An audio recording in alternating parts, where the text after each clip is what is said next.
Tonight, I'm taking my first ever night train in Central Asia. Traveling in third class through the night from the capital of Tajikistan, Dushanbe, to the prominent Silk Road city Samarkand in Uzbekistan. It's going to be an eventful journey from the get-go, with issues at the border in Dushanbe right from the start, to the carriage being dismantled in the middle of the night. Come along as I show you what it's like to travel in a classic Soviet Platzkart across two of the former Soviet republics. Our journey starts from the railway station in Tajikistan's capital and largest city, Dushanbe.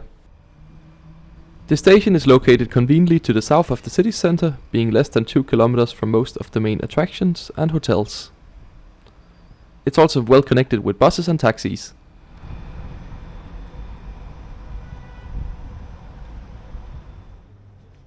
Anyway, let's head inside the station. The station is looking fairly new and clean. Unfortunately, I have no idea when the station was refurbished or even opened. But it's looking nice, and most importantly, it's cool, which is very needed during Tajik summers. On the day of travel it was 39 degrees outside, so these air conditioning units must have been working hard.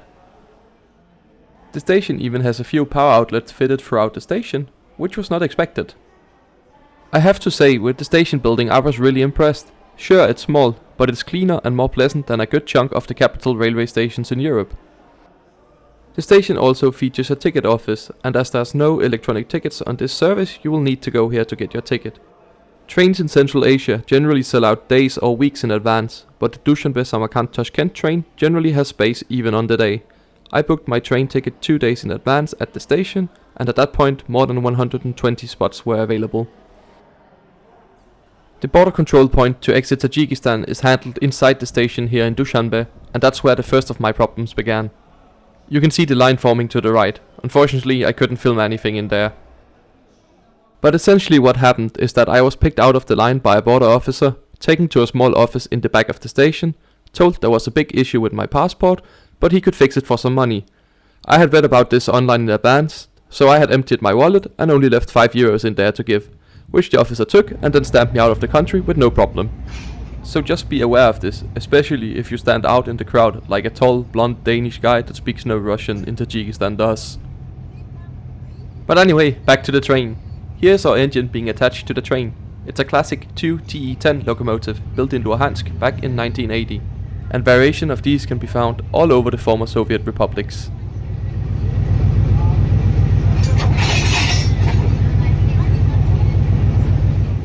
In total, more than 8,000 examples of this locomotive family has been built from the 1960s up towards the early 2000s. Time to head on board. There's a ticket and document check at the entrance, and then you just head down and find your bunk. Which today will be right here for me.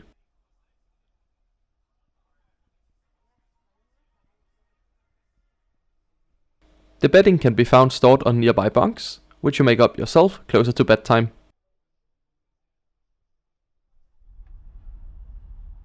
And at 19:26 we begin our overnight journey on time towards Uzbekistan, where we are due to arrive in Samarkand the following morning at 8:22. Our journey begins with us making our way through Dushanbe suburbs towards the countryside,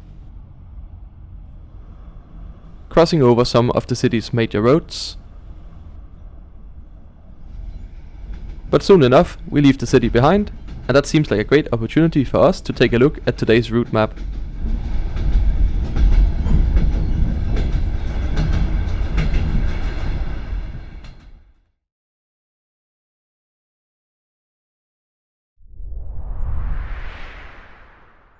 We are on board train number 301, which runs once a week from here in Dushanbe to our first station stop Denau in Uzbekistan, then making stops at Kumkurgan, Karachi and Samarkand, where we will arrive the next morning after a journey time of 12 hours and 56 minutes. The distance covered is 558 kilometers, giving the train an average speed of 43 kilometers per hour. After Samarkand, the train continues to Tashkent.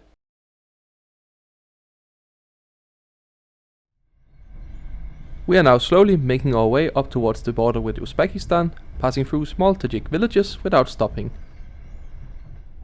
Our train really isn't busy this Monday in June.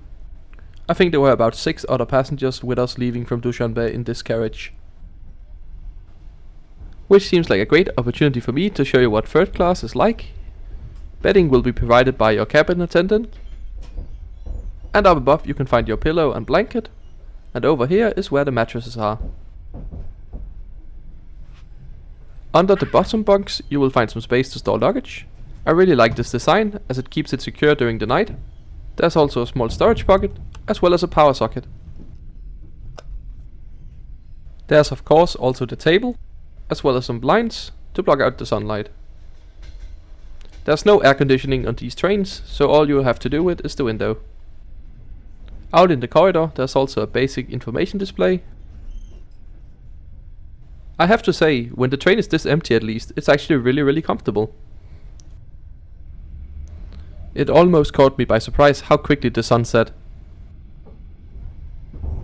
And soon it has gotten completely dark, which means we are about to approach the border with Uzbekistan. Knowing we'd soon had to be stationary for a while the Uzbek carry out their border control, I decided to order a hot drink from the cabin attendant. This costs 5 Tajik som. We have now officially crossed into the dark Uzbek freight yard where the border control takes place. It's all carried out on board. The border officer will take your passport and stamp it off the train, but it will be handed back to you before departure. The carriage will also be dismantled while the officers look for stuff being smuggled. And they will also check your bags, so make sure they are ready for inspection. And after almost 2 hours on the border, my passport was handed back, all the checks were complete and we were ready to move on into Uzbekistan.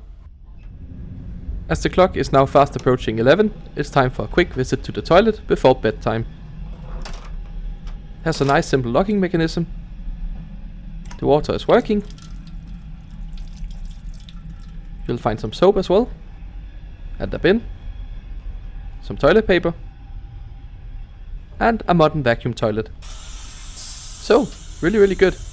Especially considering some of the other rolling stock running in Tajikistan. Right, now it's time to pull down a mattress and make up the bed.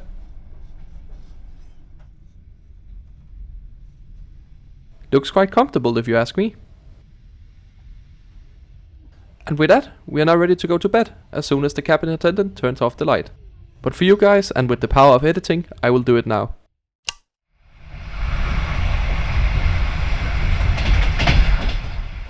And a very good morning here in Uzbekistan. The weather is looking great and we are just around 40 minutes away from Samarkand. And I have to say, I was really surprised how well I slept on this train. The mattress was really comfortable and I slept mostly undisturbed during the night. I had low expectations considering how open the carriage is, but in the end I got a good night's sleep. And also now that we are in Uzbekistan, the train has gotten much faster, running closer to 110 km per hour instead of the 40 we were doing in Tajikistan. Well, with the exception of when our train has to pull aside to let a faster train with higher priority pass us.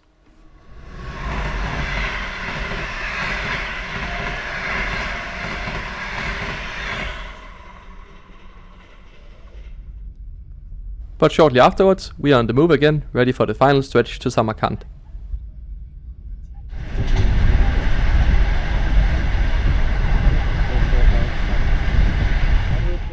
Just west of Samarkand, we joined with the rail line from Navoy and Bukhara, and this is your sign to prepare to get off the train if Samarkand is your destination, as we'll be there in just about 5 minutes.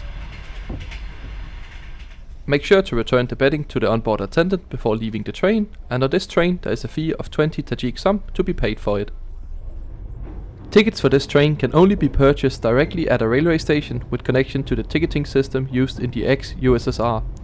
I booked mine at the railway station in Dushanbe 2 days before departure, and I paid 280 Tajik som for a bed in third class. This is roughly 23 euros. I have to say this is great value, especially considering your saving accommodation and how well I slept. I would definitely do this again, but my opinion might have been slightly different had the train been full, which is often the case in Central Asia. And that's it, here we are arriving into Samarkand, right on time.